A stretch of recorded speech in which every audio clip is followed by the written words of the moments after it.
Supaya dak kutek ni buah ke apa ni? Orang Malaysia, saudara Malaysia dia panggil kata buah ceri. Tapi orang tani kita dia panggil buah kekuk. Ni daun dia belah ni nah. Supaya nak ambil kita tengok kata daun dia belah ni. Daun dia belah ni. Ni dak buah dia ada di pohon ni. Oh, aku siap buah dia tu sembuh penyakit gastrik. Tapi daun dia ni kalau ambil boleh satu cekak, kita pergi rebus dengan air 1 liter kita minum. Orang kebas belah.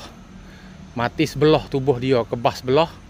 Jadi stroke ke jadi gapo tu baik juga nah. Banyak orang sembuh dengan daun ceri ataupun buah kekuk, orang tani panggil pohon kekuk ni. Ambil daun dia ni, luruk daun dia mari. Luruk fruit daun dia mari. Boleh satu cekak ni nah. Luruk daun dia, boleh satu cekak. Lah ni, lagi. Ha ni, boleh satu cekak, rebus dengan air 1 liter. Kita minum 2 kali sehari, insya-Allah.